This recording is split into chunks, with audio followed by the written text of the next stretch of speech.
A warm welcome to online digital platform. Tomorrow in our previous lecture we are discussing about Mendelian disorders.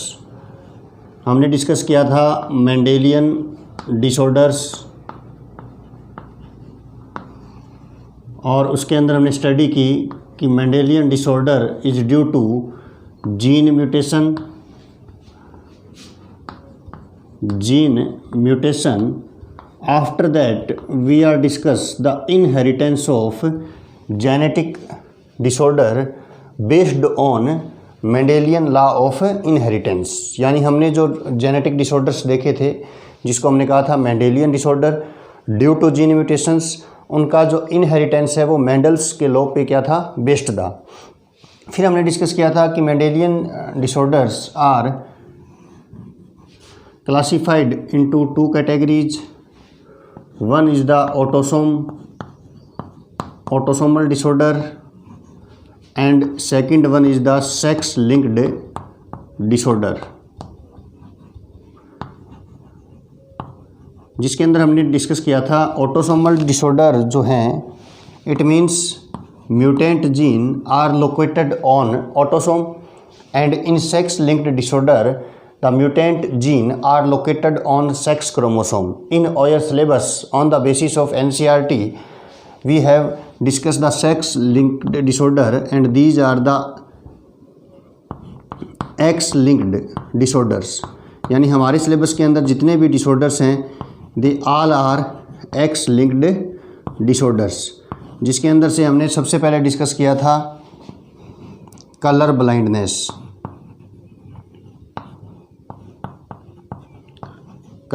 Blindness और हमने discuss किया था in colour blindness the people are unable to identify the different colours due to mutation in retina और gene and cone formation is interrupted. यानी हमने देखा था कि जो कोन का फॉर्मेशन है रेटिना के अंदर वो क्या हो गया था, इंटरप्टेड हो गया था. और आज हम जो डिस्कस करेंगे वो है हीमोफीलिया. सेकंड जो सेक्स लिंक्ड डिसऑर्डर है हमारे सिलेबस में दैट इज हीमोफीलिया. हीमोफीलिया जो है it's known as bleeders disease.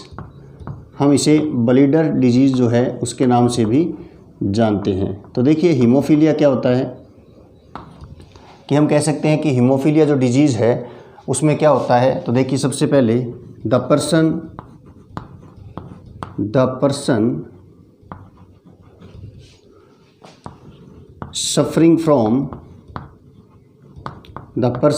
suffering from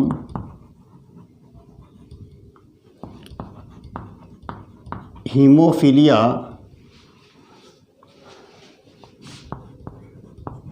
having lack of blood clotting factors. यानी हम कह सकते हैं कि जो हीमोफीलिया जो डिजीज़ होती है उसके अंदर जो ब्लड क्लॉटिंग जो फैक्टर्स होते हैं उनका फॉर्मेशन नहीं होता. ब्लड क्लॉटिंग फैक्टर्स मतलब जैसे इंजरी होती है तो किसी पार्ट से ब्लड का फ्लो होता है तो वो कुछ टाइम के बाद रुक जाता है ड्यू टू ब्लड क्लॉटिंग. और हीमोफीलिया के अंदर क्या होता है कि जो पर्सन जो suffering from haemophilia having lack of blood clotting factors, यानी उसमें ब्लड को क्लॉट करने वाले फैक्टर्स का फॉर्मेशन नहीं होता. और हम ये भी कह सकते हैं दिस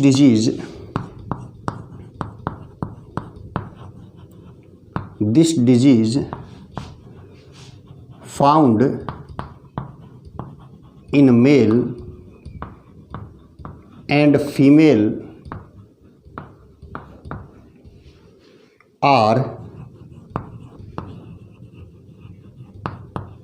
कैरियर ऑफ हीमोफीलिया. यानी हम कह सकते हैं कि जो हीमोफीलिया डिजीज़ है वो किस में मिलती है, सिर्फ मेल्स में मिलती है. फीमेल्स जो होती हैं वो क्या होती हैं, इसके कैरियर होते हैं. अब देखेंगे कि कैसे कैरियर्स होते हैं. देखिए अगर मान लीजिए किसी भी पर्सन के अंदर ब्लड क्लॉटिंग फैक्टर का फॉर्मेशन नहीं हो रहा है तो उसमें क्या होगा, एक्सेसिव ब्लड लॉस होगा. तो कंटिन्यूस जो ब्लड लॉस है उससे उसकी क्या हो सकती है, डेथ हो सकती है. तो हम क्या करते हैं, the person which are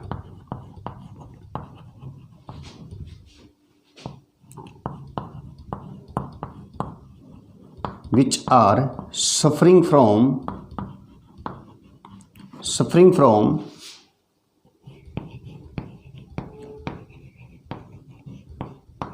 hemophilia. The person which are suffering from hemophilia after injury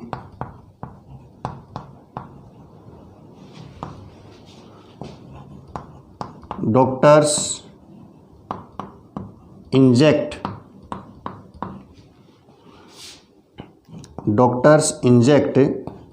the blood coagulating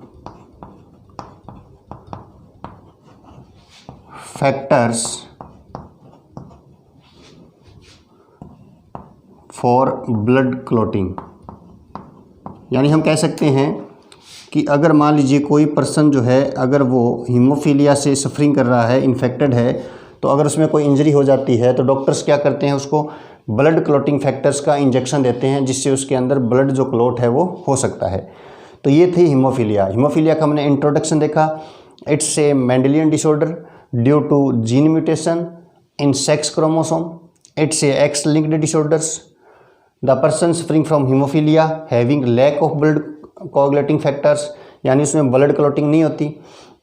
blood clotting नहीं होगी तो एक्सेस ब्लड लॉस होता है जिससे उसकी डेथ हो सकती है. तो हम कह सकते हैं कि आफ्टर इंजरी हम क्या कर सकते हैं, the person which are suffering from haemophilia after injury doctors inject the blood coagulating factors for blood clotting. और हम ये भी कह सकते हैं कि ये जो डिजीज़ है वो किस में मिलती है, मेल्स में मिलती है. फीमेल्स जो हैं वो इसकी क्या होती हैं, कैरियर्स होती हैं. तो इसको भी हम देखेंगे कि ये जो कंसेप्ट है कि जो found in males and females are carrier of haemophilia, इस कंसेप्ट को हम भी डिस्कस करेंगे कि ऐसा कैसे पॉसिबल हो सकता है.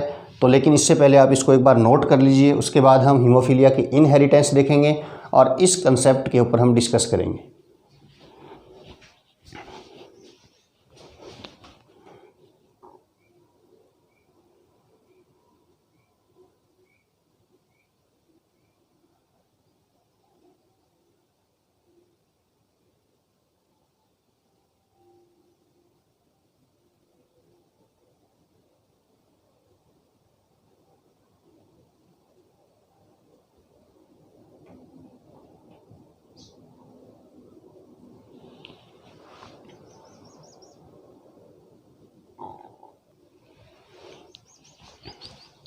So now students, we are discuss about hemophilia, the bleeders disease. Hemophilia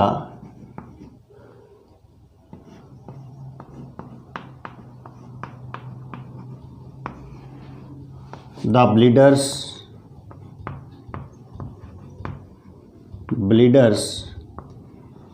disease. देखिए हम बात कर रहे थे हीमोफीलिया और ब्लीडर्स डिजीज़ की. It's a type of Mendelian disorders. और हमने देखा कि इस डिजीज़ के अंदर क्या होता है, ब्लड क्लॉटिंग जो फैक्टर्स होते हैं उनका फॉर्मेशन नहीं होता. तो देखिए अगर हम बात करें हीमोफीलिया या ब्लीडर्स डिजीज़ की तो हम कह सकते हैं यह है क्या होता है, x linked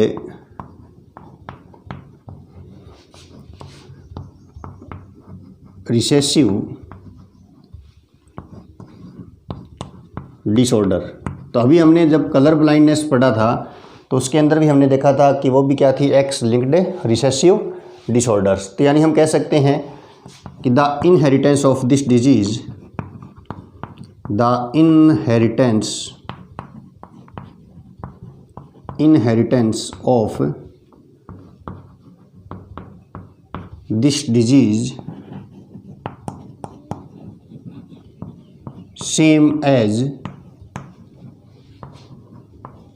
same as colour blindness. यानी हम कह सकते हैं इसका जो इनहेरिटेंस होगा वो बिल्कुल किसके सेम होगा, हम कह सकते हैं हीमोफीलिया का जो है वो इनहेरिटेंस जब हम डिस्कस करेंगे तो वो कलर ब्लाइंडनेस के जैसा ही होता है, क्योंकि ये भी क्या है, x linked recessive disorder. It means ये रिसेसिव जीन क्या होती है, होमोजाइगस कंडीशंस के अंदर ये अपने फिनोटाइप को रिप्रेजेंट करती है.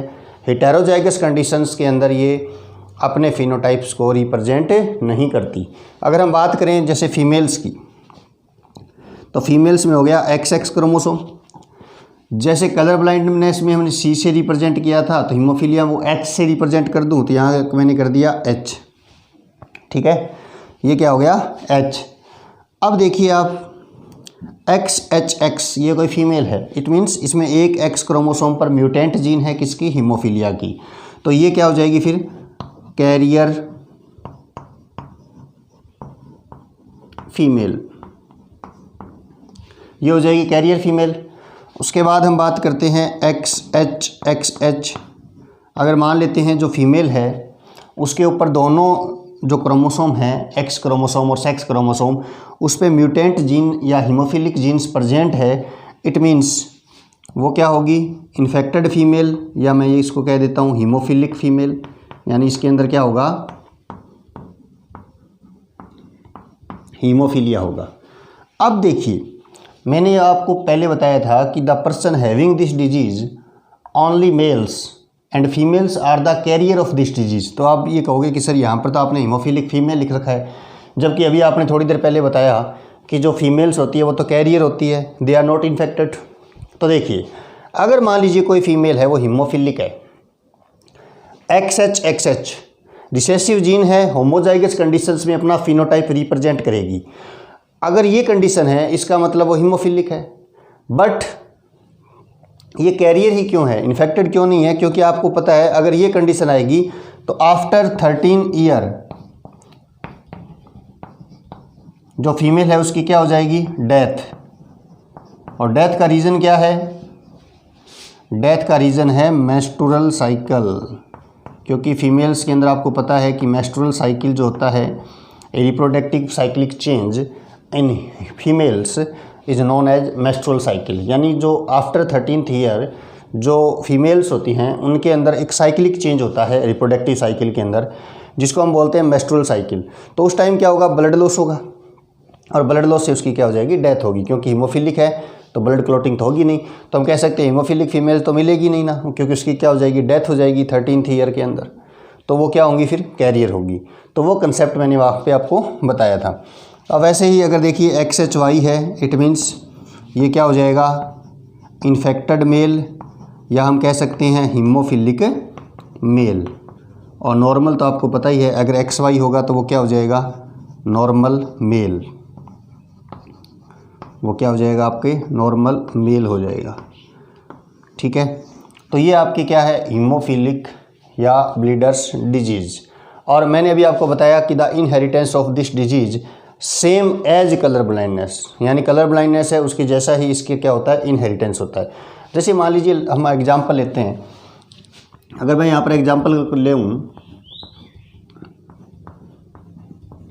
Inheritance of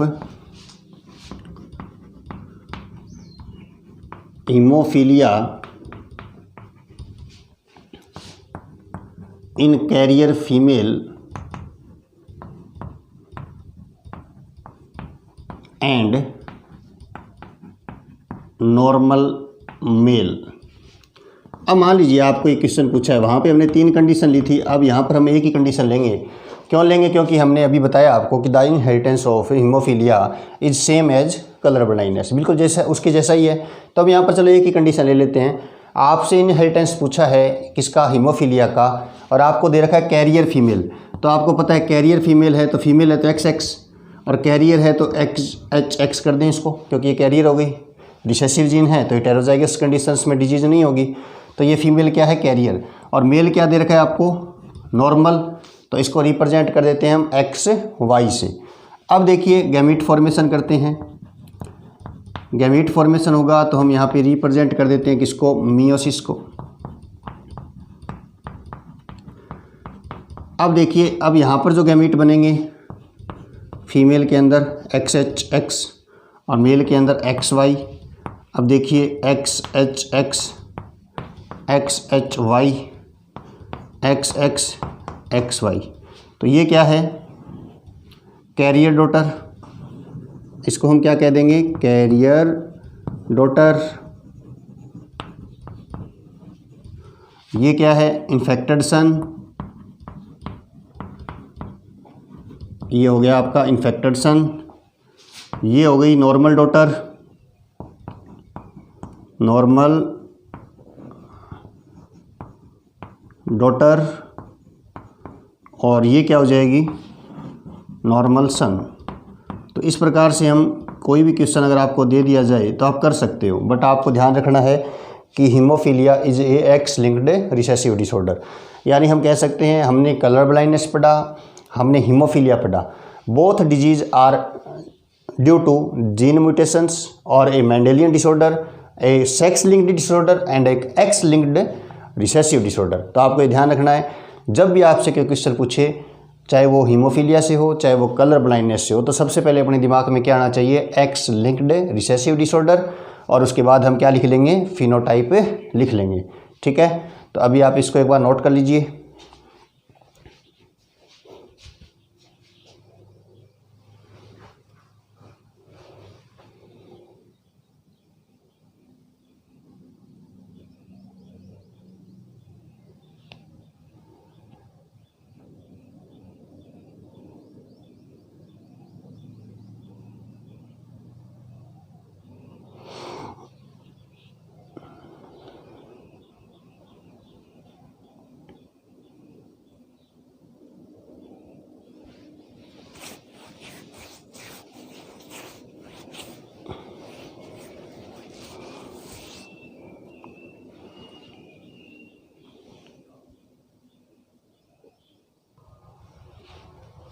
Students, we are discuss about the Mendelian disorders, and in Mendelian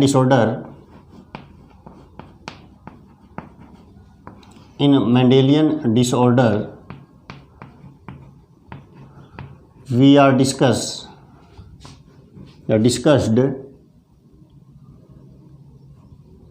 sex linked disorder,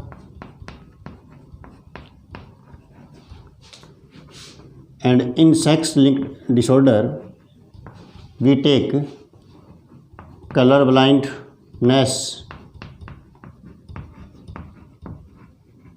and hemophilia. Now we are discussing about the second type of Mendelian disorder, that is autosomal disorder. Autosomal disorder means the mutant gene are present in autosome। यानी autosomal disorder के अंदर हम कह सकते हैं कि जो mutant gene है वो कहाँ प्रेजेंट होगी, ऑटोसोम पर प्रेजेंट होती है। और इसके अंदर हम जब डिजीज़ पढ़ेंगे तो यहाँ पर भी आपकी दो डिजीज़ है। सबसे पहले हम पढ़ेंगे सिकल सेल एनीमिया। देखिए सिकल सेल एनीमिया जो है हमने डिस्कस भी किया था, याद कीजिए आप। In pleiotropic if gene control the more than 2 phenotype it's known as pleiotropic gene, and sickle cell anemia is an example of pleiotropic gene which control 2 characters, the shape of RBC and the structures of hemoglobin। ये हमने discuss किया था। तो देखिए sickle cell anaemia क्या होती है, तो हम कह सकते हैं इट्स ए हेरेडिटरी abnormality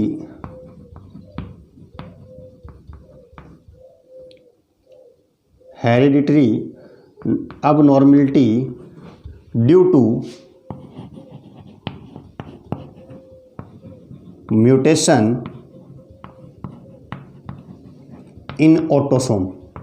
यानी हम ऑटोसोमल डिसऑर्डर पढ़ रहे हैं, तो इसमें हमें पता है कि अब ये जो सिकल सेल एनीमिया है इसके अंदर जो म्यूटेशन होगा वो कहाँ पर होगा, ऑटोसोम पर होगा। ठीक है, अब देखिए सिकल सेल एनीमिया में होता क्या है।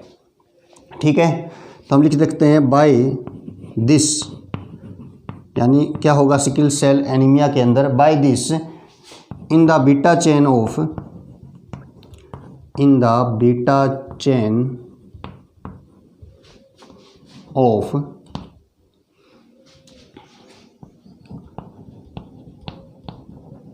hemoglobin, in the beta chain of hemoglobin 6th amino acid sixth amino acid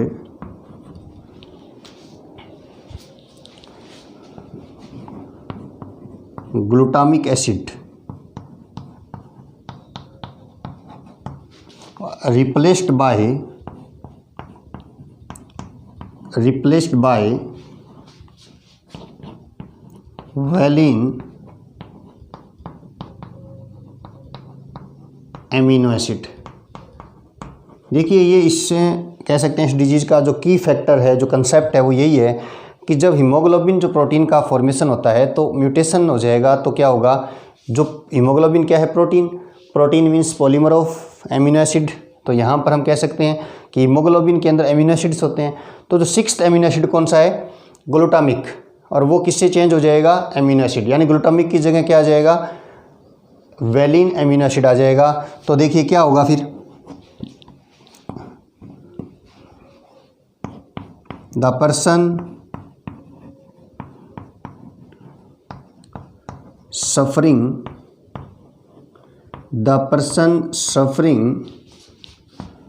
from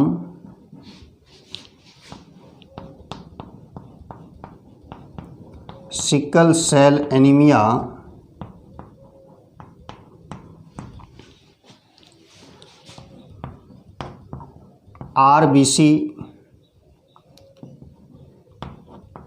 RBC become changed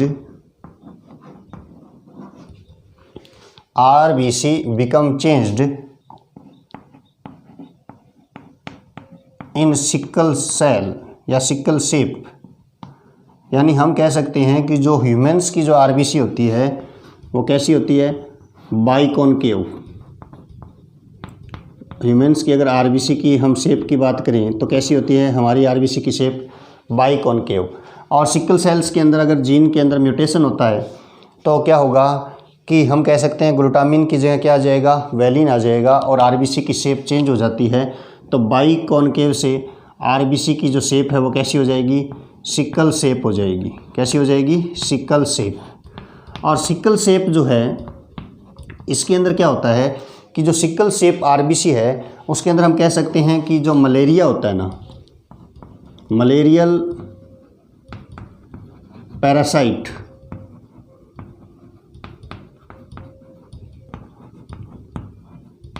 does not alive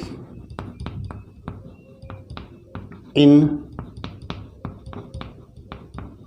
sickle shape RBC। देखिए ये इंपॉर्टेंट है कि हम कह सकते हैं कि जो सिकल सेल जो हो जाती है, यानी आरबीसी जो बाइकॉनकेव से सिकल सेल के अंदर चेंज हो जाती है, तो जो मलेरिया का पैरासाइट होता है जिसे हम प्लाज्मोडियम कहते हैं वो इस आरबीसी के अंदर ग्रो नहीं कर सकता।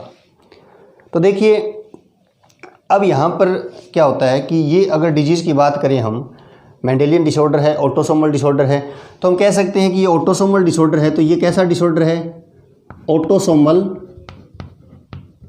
तो है ही, साथ में हम क्या कह सकते हैं, ये ऑटोसोमल कैसा है, रिसेसिव। ऑटोसोमल कैसा है, रिसेसिव, यानी होमोजाइगस कंडीशंस के अंदर तो ये मतलब कह सकते हैं सिकल सेल एनीमिया है, उसका जो पर्सन है उसकी डेथ हो जाएगी। क्योंकि होमोजाइगस कंडीशन में तो हम कह सकते हैं कि ऑटोसोमल रिसेसिव है, बट होमोजाइगस कंडीशंस के अंदर अगर दोनों जीन्स अगर हम कह सकते हैं प्रेजेंट है, होमोजाइगस कंडीशन है, तो उस टाइम क्या होगा कि जो पर्सन है ना उसकी डेथ हो जाती है। क्यों हो जाती है, क्योंकि सारी आरबीसी फिर कैसी हो जाएगी, सिकल सेल। और सारी आरबीसी जब सिकल सेप हो जाती है तो ऑक्सीजन का ट्रांसपोर्टेशन नहीं होगा, और ऑक्सीजन का ट्रांसपोर्टेशन नहीं होगा तो फिर क्या हो जाएगी, फिर डेथ हो जाएगी। तो होमोजाइगस कंडीशन में तो क्या हो जाती है, डेथ। और अगर हेटेरोजाइगस कंडीशंस है, इसका मतलब एक म्यूटेंट जीन है और एक क्या है, नॉर्मल जीन है, तो आधी आरबीसी तो नॉर्मल बनेगी और आधी आरबीसी कैसी बनेगी, सिकल सेप। इसी कारण से हम कह सकते हैं कि ऐसा जो पेशेंट होगा उसको एक ब्लेसिंग है कि वो मलेरियल पैरासाइट है उसके अगेंस्ट उसके अंदर क्या हो जाती है, इम्यूनिटी डेवलप हो जाती है। ठीक है ना। तो ये आपकी क्या है, sickle cell anaemia autosomal recessive disorder. और इसमें हम कह सकते हैं जो म्यूटेंट जीन है वो प्रेजेंट होती है किसमें, ऑटोसोम के अंदर। और हम ये कह सकते हैं कि अगर इसमें अगर म्यूटेशन हो जाता है ऑटोसोमल जीन में तो हीमोग्लोबिन के अंदर जो सिक्स्थ एमिनो एसिड है ग्लूटामिक, उसकी जगह क्या आ जाता है, वेलिन आ जाता है। और फिर उसमें क्या हो जाता है कि उस पर्सन की क्या हो जाती है, आरबीसी की शेप चेंज हो जाती है, हीमोग्लोबिन की क्वांटिटी चेंज हो जाती है, और इसे हम कहते हैं सिकल सेल एनीमिया। क्योंकि नॉर्मल आरबीसी की शेप कैसी है, बाइकॉनकेव, और वो कैसी हो जाती है, सिकल शेप हो जाती है, जिसके अंदर मलेरियल जो पैरासाइट होता है वो ग्रो नहीं कर सकता। ठीक है, और होमोजाइगस कंडीशन में तो डेथ ही हो जाएगी। क्यों? क्योंकि सारी जो आरबीसी है वो किस में चेंज हो जाएगी, सिकल शेप में, और sickle shape RBC are not able to transport oxygen, so due to deficiency of oxygen in our body the person suffering from sickle cell anaemia it leads to death, so it's a fatal disease. ठीक है, तो इसको आप एक बार note कर लीजिए। उसके बाद देखते हैं इसका इनहेरिटेंस कैसे होता है, कैसे ग्लूटामिन की जगह वैलिन आता है, कैसे जीन म्यूटेशन होता है, इसको हम डिस्कस करेंगे। लेकिन उससे पहले आप इसको एक बार नोट कर लीजिए।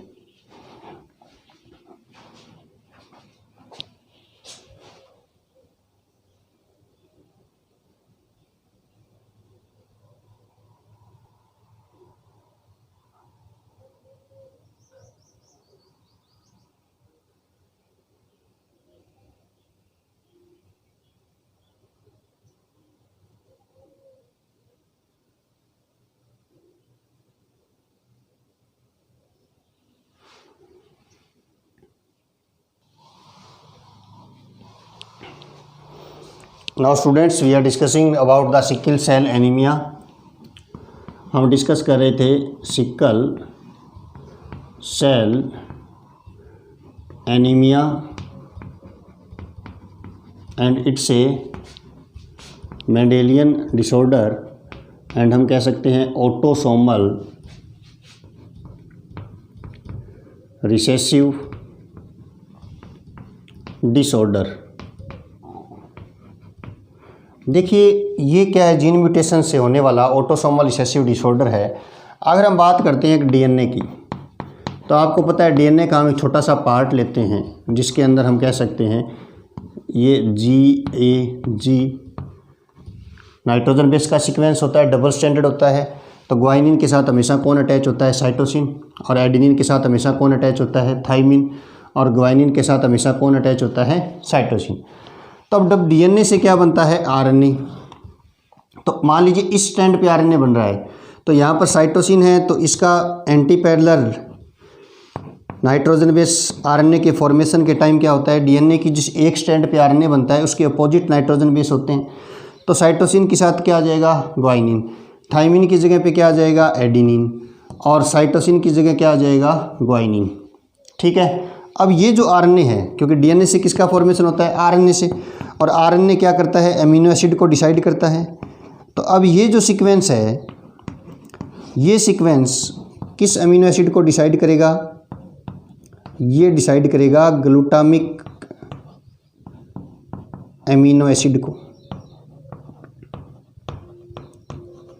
ये तो है नॉर्मल कंडीशन, ये बात कर रहे हैं हम नॉर्मल कंडीशन की, कि नॉर्मल कंडीशन के अंदर जो डीएनए होता है उसके अंदर इस प्रकार का सीक्वेंस होता है GAG और CTC, और इस स्टैंड के ऊपर जब आरएनए बनता है और फिर ये जो मैसेज करता है हीमोग्लोबिन के फॉर्मेशन के टाइम, तो वो फॉर्मेशन के टाइम मैसेज करता है कि किसका फॉर्मेशन होगा, ग्लूटामिक अमीनो एसिड्स का। अब यहाँ पर जब म्यूटेशन हो जाता है, ठीक है, यानी हम कह सकते हैं सिकल सेल एनीमिया की बात अब कर रहे हैं कि सिकल सेल एनीमिया में क्या होता है। तो देखिए सिकल सेल एनीमिया की जो कंडीशन होती है उसके अंदर ये होता है कि जो GAG है ना, यहाँ पर कौन सा सीक्वेंस है, GAG, तो यहाँ पर क्या आ जाएगा, A की जगह T आ जाता है, GTG। अब यहाँ ग्वाइनिन है तो ग्वाइनिन के साथ तो साइटोसिन ही जुड़ेगा और एडेनिन के साथ थाइमिन। तो यहाँ पर ये देखो ये सीक्वेंस चेंज हो गया, एडेनिन की जगह पे क्या आ गया, थाइमिन। तो ये नाइट्रोजन बेस का सीक्वेंस चेंज हो गया, इसका मतलब क्या हो गया, म्यूटेशन। अब देखिए ये तो डीएनए हो गया, आफ्टर म्यूटेशन या सिकल सेल एनीमिया के अंदर क्या होगा, ये कंडीशन होगी। अब यहाँ पर देखिए जब आरएनए का फॉर्मेशन होता है, तो चलिए आरएनए का स्टैंड पे फॉर्मेशन कीजिए आप, तो साइटोसिन की जगह क्या आ जाएगा, ग्वाइनिन, एडेनिन की जगह क्या आएगा, थाइमिन मत कर देना, क्योंकि मैंने बताया था डीएनए और आरएनए में डिफरेंस होता है। तो थाइमिन की जगह क्या होता है, आरएनए में यूरेसिल होता है। और ये अब किसको मैसेज करेगा, ये आरएनए मैसेज करेगा वैलिन एमिनो एसिड को।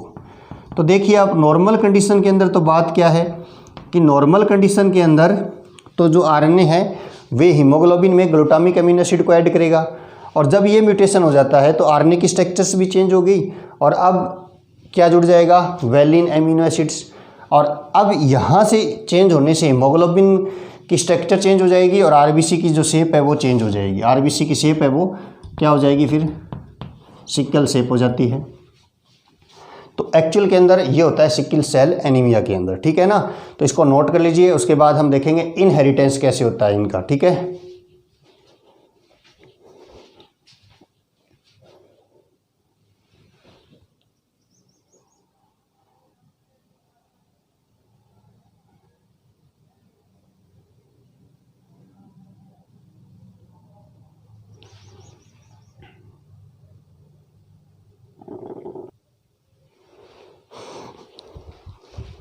Now students, we are discussing about inheritance of sickle cell anemia. अब हम डिस्कस करेंगे inheritance of sickle cell anaemia. देखिए थोड़ा सा आपको थोड़ा सा डिफरेंस है और इसको आपको आइडेंटिफाई भी करना पड़ेगा, ज़्यादा कोई रॉकेट साइंस नहीं है इसके अंदर। तो देखिए inheritance of sickle cell anaemia की बात कर रहे हैं, तो सबसे पहले तो आपको ये ध्यान होना चाहिए कि सिकल सेल एनीमिया क्या है, ऑटोसोमल रिसेसिव डिसऑर्डर। अब बात करते हैं फिनोटाइप की, यानी हम कह सकते हैं म्यूटेंट जीन किस पे होगी, ऑटोसोम पे। तो ये हीमोग्लोबिन किस से रिलेटेड है, तो यहाँ पर 1 पेयर ऑफ फैक्टर है, उसको HB से डिनोट कर दिया मैंने। एक पेयर फैक्टर है, इसको मैंने HB से डिनोट किया है। अब कुछ कहेंगे सर XX XY क्यों नहीं ले रहे, अरे तो यहाँ पर ये कोई सेक्स रिलेटेड डिजीज़ थोड़ी है, सेक्स लिंक्ड डिजीज़ नहीं है, ऑटोसोमल है, तो यहाँ पे XY नहीं कर सकते हम। तो 1 पेयर ऑफ फैक्टर आपको लेना है तो हम HB इसलिए ले रहे हैं क्योंकि हीमोग्लोबिन से रिलेटेड है, ठीक है। नॉर्मल जीन को मैं A से शो कर रहा हूँ, और सिकल सेल जीन के अंदर S आ रहा है, तो S का मतलब ये क्या हो गया, सिकल, यानी ये क्या है, म्यूटेंट जीन यानी सिकल जीन, और A क्या है, नॉर्मल। अब बताओ ये कैसा है, हेटेरोजाइगस में डिजीज नहीं होगी क्योंकि ये कैसा है, रिसेसिव। तो ये क्या हो जाएगा फिर, कैरियर। क्या हो जाएगा ये, कैरियर, ओके। उसके बाद बात करते हैं HBA दोनों जीन कैसी है, नॉर्मल है, तो पर्सन भी क्या होगा, नॉर्मल। अगर दोनों म्यूटेंट है तो SS से शो कर देता हूँ, दोनों म्यूटेंट है इसका मतलब क्या हो गया, इन्फेक्टेड या डिजीज्ड पर्सन, ठीक है। सर XY क्यों नहीं ले रहे, क्यों लेंगे भाई, और कैसा है, ऑटोसोमल रिसेसिव डिसऑर्डर है, XY थोड़ी ले लोगे। अब क्वेश्चन कैसे पूछेंगे, ये देखो क्वेश्चन पूछेंगे infected male and carrier female.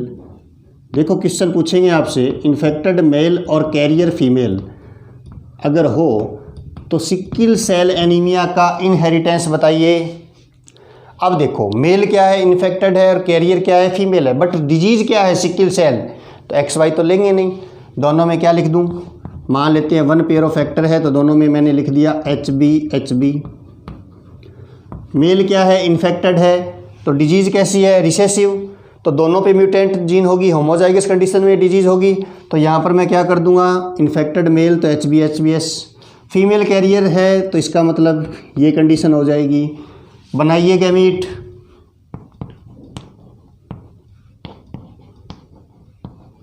इसके गैमीट भी बनाइए, मियोसिस होगा तो अलग अलग लिख देंगे इनको इस प्रकार से। अब करवाइए फर्टिलाइजेशन, HBS इसका करवाइए HBS, HBA इसका करवाइए इसके साथ HBS इसका करवाइए इसके साथ HBS HBA। तो ये क्या होगा, इन्फेक्टेड, ये क्या होगा, इन्फेक्टेड, ये क्या होगा, कैरियर, ये क्या होगा, कैरियर। सर डॉटर और सन तो बताए नहीं, तो पता थोड़ी चल रहा है इसमें, XXXY होते तो बताता। अब यहाँ पर डॉटर और सन का कोई चक्कर नहीं है, क्यों नहीं है, क्योंकि ये कैसी है, ऑटोसोमल डिजीज़ है, तो XY तो लेंगे ही नहीं। कोई सा ऑटोसोम किसी के अंदर जा सकता है, लेकिन ये है कि मतलब जनरेशन के अंदर जब 4 नए मेंबर्स बनेंगे, उनमें 50% तो होंगे इन्फेक्टेड और 50% होंगे कैरियर। चाहे वो सन भी हो सकता है और डॉटर भी हो सकता है, क्योंकि इसमें ऑटोसोमल डिजीज है भाई। तो एक्स वाई नहीं है तो यहाँ पे सेक्स डिटर्मिनेशन मेंशन नहीं कर सकते आप। कभी यहाँ पर आप एक्स वाई लेकर बैठ जाओ तो क्वेश्चन गलत हो जाएगा, क्योंकि सिकल सेल एनीमिया है तो आप एक्स एक्स और एक्स वाई नहीं ले सकते, क्योंकि एक ऐसा है ऑटोसोमल रिसेसिव डिसऑर्डर, ठीक है ना। तो इसको नोट कर लीजिए आप।